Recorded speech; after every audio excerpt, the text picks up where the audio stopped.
Well, good morning to all the friends of Rhode Island football. I'm Noel McLean alongside Connor DeRosia and Johnny Blair as we welcome you into yet another episode of Rhody Football Game Day. The Rams get set on a big-time matchup against the Delaware Blue Hens this right here on Saturday at 1 o'clock. And today's show, we're going to recap everything that comes with that. We're going to talk about where the standings in the CAA align, guys. We're going to preview this week's matchup for the Rams against the Blue Hens, and then we're going to see who else can kind of put some things together that might lead to how these standings will fall out once this season comes to a conclusion. And, of course, our favorite part of the show, picks, conclusions, and much more. Without further ado, let's get started right here on another episode of Rhody Football Game Day.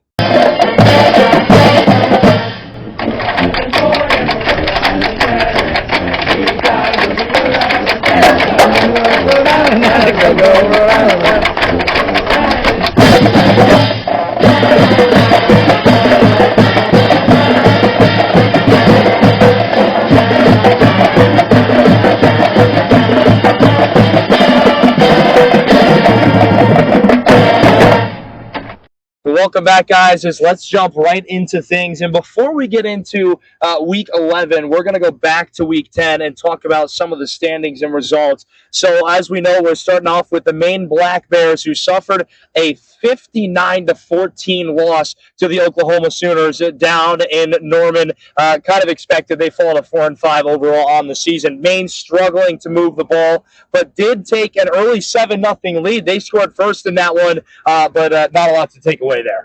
And now we're going to jump down to North Carolina, where William & Mary beat NC A&T with a 45-7 blowout, where William & Mary finished just under 500 yards of total offense. They were really moving the ball well.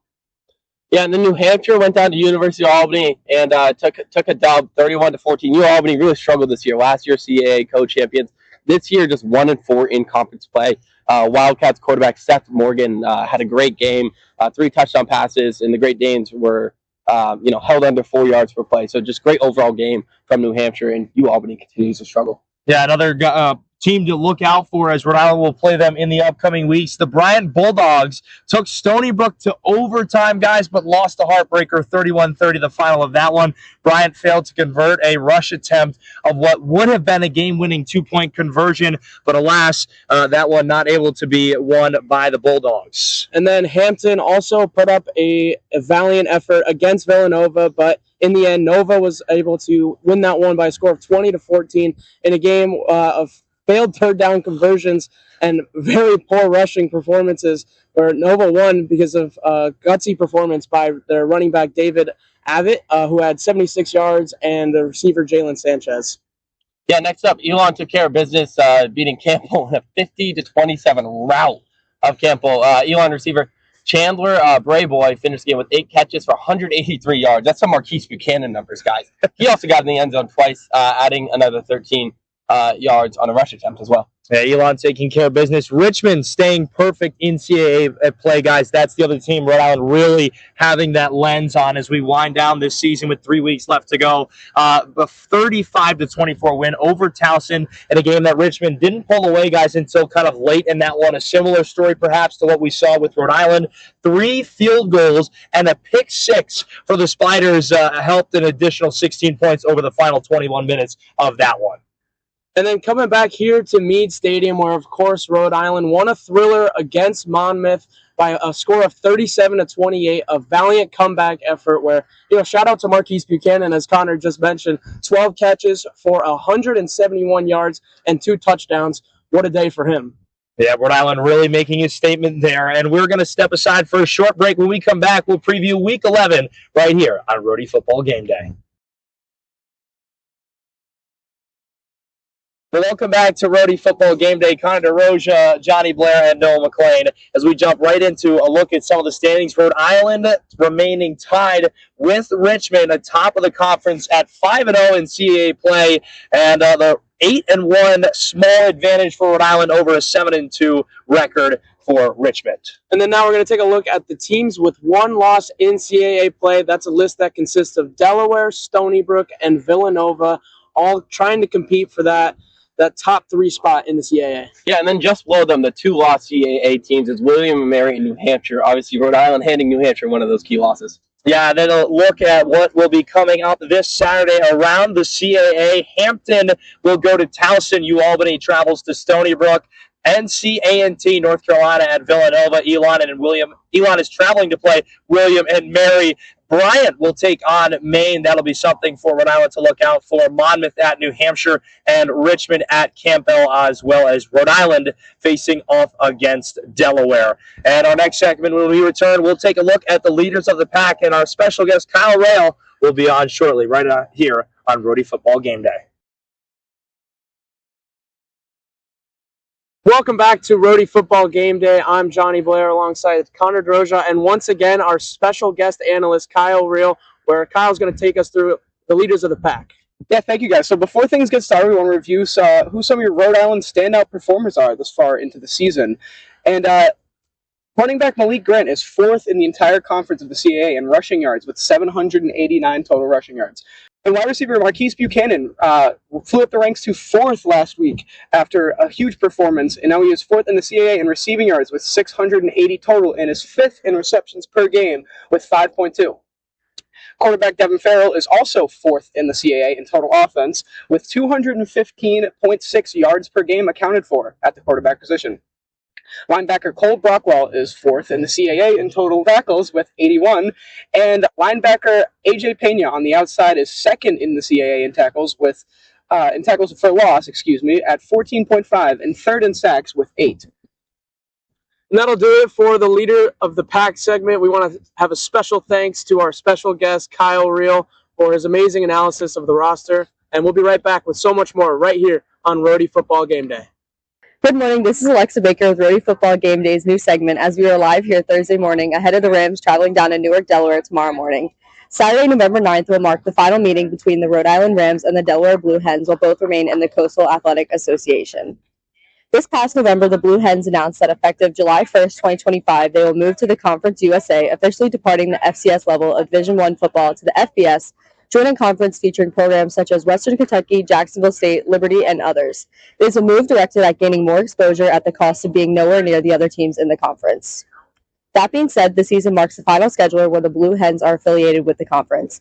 However, they are still able to compete in CAA this year. They are ineligible for this year's FCS playoff, which is why the recent juggernaut is not ranked in any polls or taken into consideration.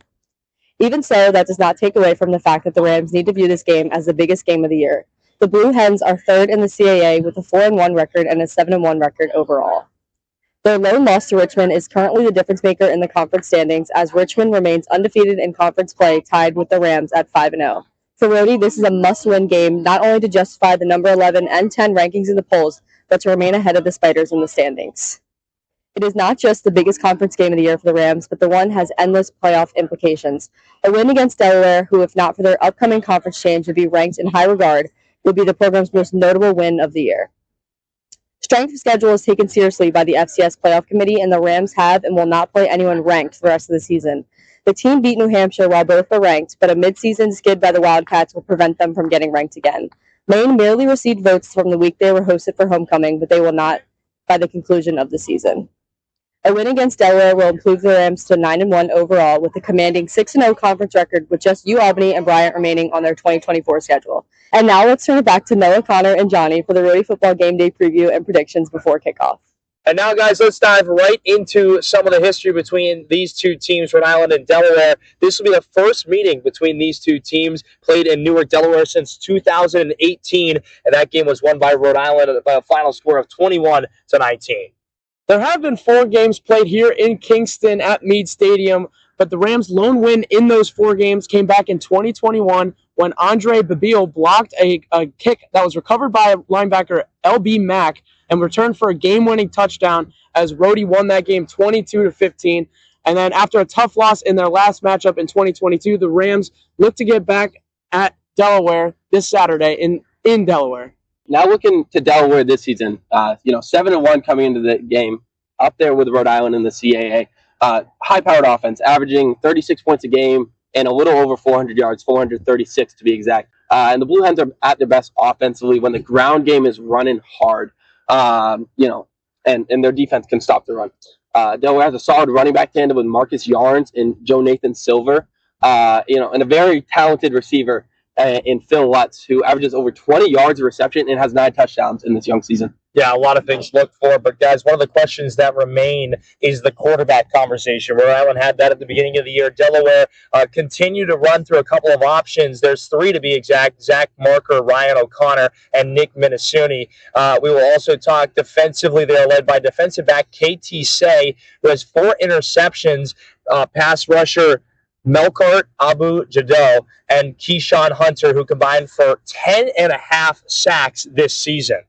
The key to success for the Rams in this one is going to be establishing the run game early. That's something that this Rams team has tried to do so many times and has actually worked for them quite a bit. It takes a lot of pressure off of quarterback Devin Farrell to get everything done with his arm. And then also limiting the drop passes, which has been a bit of an issue for the Rams this entire season. They still managed to be undefeated in CAA play, but if they keep kicking themselves, it's gonna come back to bite them eventually. Yeah, and another big thing for the Rams is that interior defensive line. Obviously, Delaware's at their best when they're able to run the ball first, second down, get it to third and manageable, or just reset the chains before even getting third down.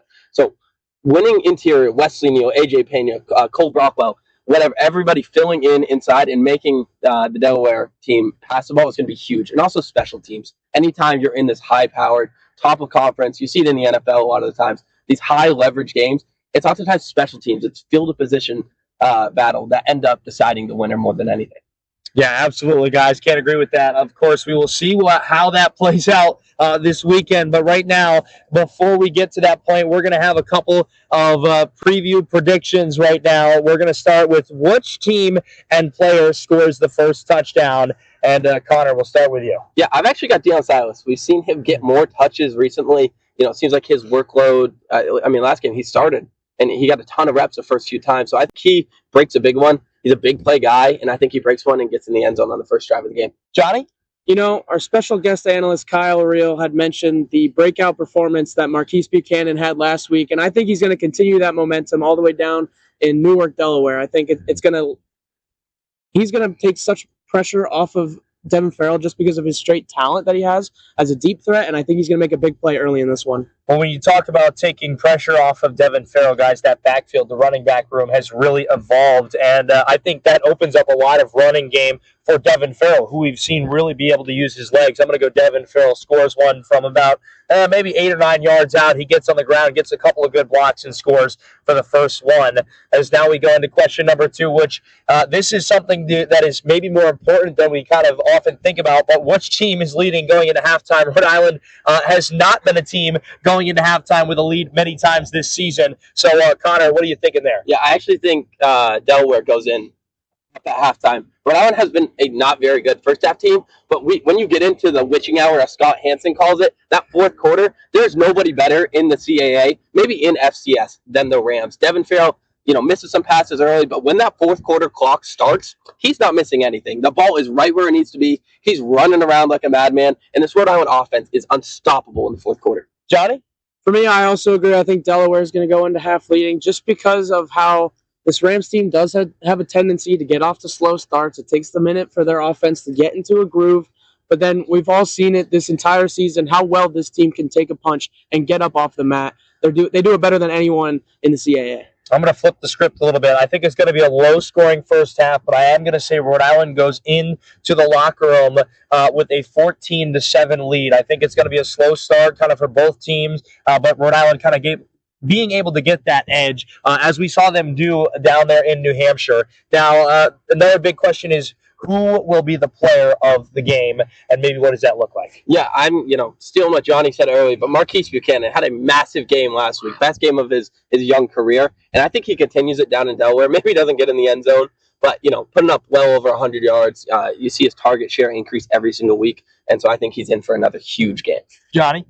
For me, it all starts with the quarterback on offense, and I think Devin Farrell takes this game as an opportunity to cement himself as one of the best quarterbacks in the conference, and I think he does that on the road in a big game against a good team. Yeah, guys, I know it sounds like a broken record over and over and over again, but this guy is just the heart and soul of this team, AJ Pena. When you talk about needing a guy to spark you, going on the road, playing in a tough place, there is no better guy to give you energy, to give you passion, and to give you a darn good heck of a football game is what I have in a prediction. I think AJ Pena will be the guy. He's going to rack up a couple sacks and really put a lot of pressure on that offense. And last but certainly not least, let's go final score predictions, and hopefully everyone makes the right decision this week. Connor. Yeah, I've got the Rams winning 31-30. Okay, if you think this is going to be a blowout or either team's going to lay an egg, I think you're vastly mistaken. These are two high-powered offenses with both pretty good defenses, and I think it's going to come down to the wire. But I think the pedigree of this Rams team is keep it close late and then do whatever it takes to win. Devin Farrell, like I said just a second ago, he turns into a Hall of Fame quarterback as soon as the fourth quarter hits. Okay, and I think this Rams defense will step up and make a stop late in the game to secure a win for the Rams. Johnny? For me, I also have a high-scoring Rams win, 35-30. We've already seen this Rams team go into a hostile environment and steal a win against a conference opponent. There's really nothing stopping them from doing that again, and I think that they do that this Saturday. I'm going to go a final score prediction. Rhode Island with a victory, 28-20. I think a couple of field goals down the stretch will cut it closer in. But again, guys, Rhode Island is playing a little bit more relaxed after getting that 8th win of the season. But also now there is everything on the line to go out there and just keep on winning. You got 8. Why not get 9? Why not get 10 and get 11 by also taking it game by game? Final score prediction, though, 28-20. Rhode Island takes it. And that's what we have for you today. We'll find out what they can do this Saturday when they face off at 1 o'clock against Delaware. But for now, thank you all so much for joining us, as we will be back next week for a game against UAlbany. Make sure to catch all of that information right here. And, of course, Connor DeRosa, Johnny Blair, myself, Noah McLean, we'll all be here. And until next time, Noah McLean saying stay safe, stay dry, and go Rhody.